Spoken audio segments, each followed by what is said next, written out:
Hello po! Magluluto ako ngayon ng spicy pork bulgogi. Ituturo ko sa inyo kung paano ako magluto nito.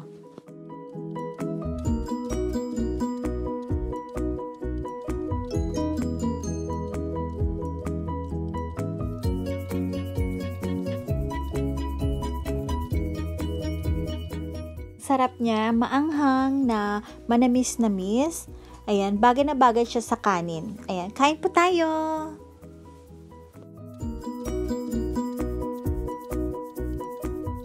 Ito lahat yung mga ingredients para sa ating pork bulgogi.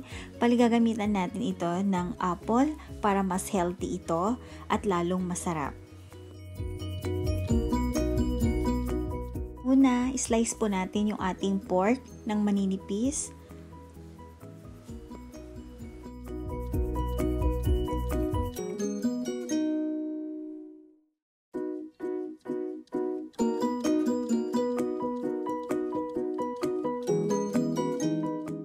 Pag masyadong mataba yung ating pork, pwede natin tanggalin natin itong sobrang taba niya. So ayan, tatanggalin natin to. Ganito dapat kaninipis yung pagkaka-slice ng ating pork para mas juicy siya at manuot yung lasa nilalagay natin dito. Ilalagay natin dito yung kalahati ng apple, then babalatan natin to, tsaka natin to gagadgarin.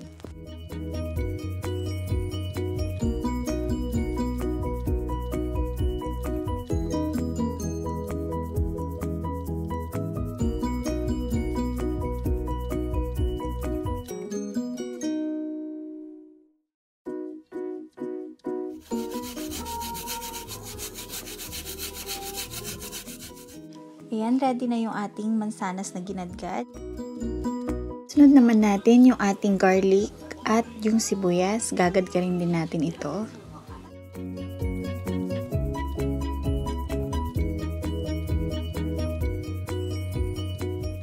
So ayan, ready na yung ating sibuyas na ginadgad at bawang. Maglagay tayo dito ng 2 teaspoon ng red pepper. And agave, 1 tablespoon. Kung wala kayo nito, pwede kayong gumamit ng brown sugar, white sugar, or honey.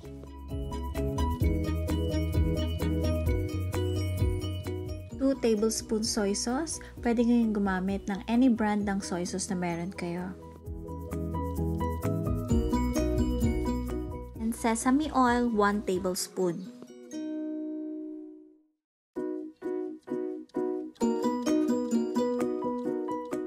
Then, add tayo ng 3 tablespoon ng tomato ketchup.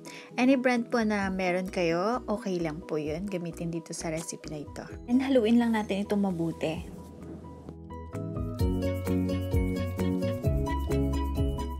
Ayan, pag nahalo na natin itong mabuti, pwede na natin dito ilagay yung ating pork. And haluin lang to natin mabuti para manuot yung lasa na nilagay natin dito sa ating pork.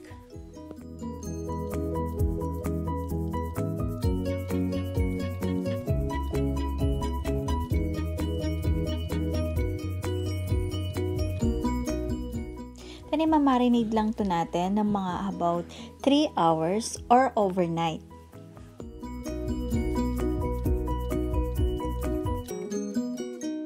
Ayan, after ng overnight na marinate natin, eto na, pwede na natin itong lutuin. Lang tayo dito ng onion, green pepper, at onion leaves.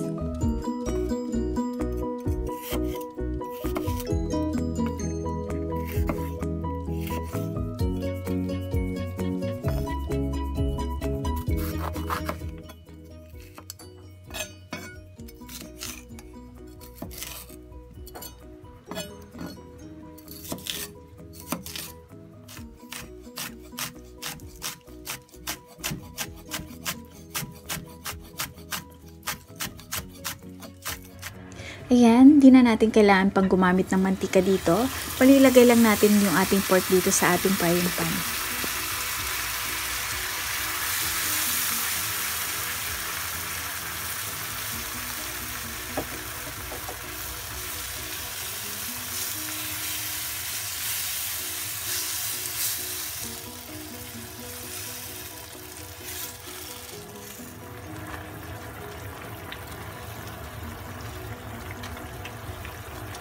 Haluin lang natin ito.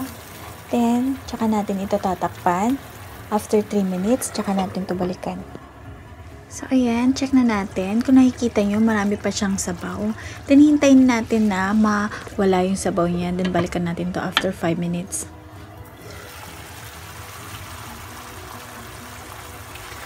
After 5 minutes, check na natin to. Kung nakikita nyo, ready na.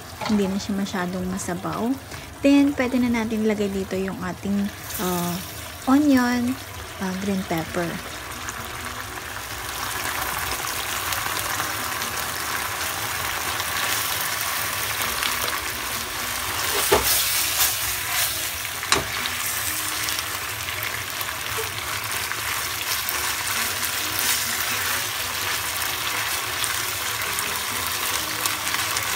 And luto na yung ating pork bulgogi. Mag-a-add lang tayo dito ng half tablespoon ng sesame oil.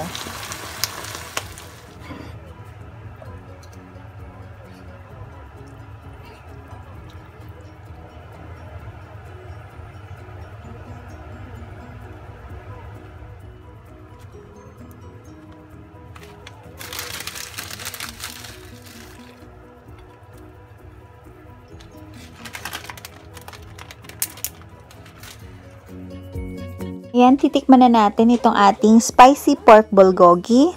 Di na natin kailangan pang pumunta sa Korean restaurant para makakain nito. Dahil ito ating menu for today, homemade na at mas masarap pa. Itong recipe ko ng spicy bulgogi na to is matagal ko na at saka paborito ito ni hubby ko.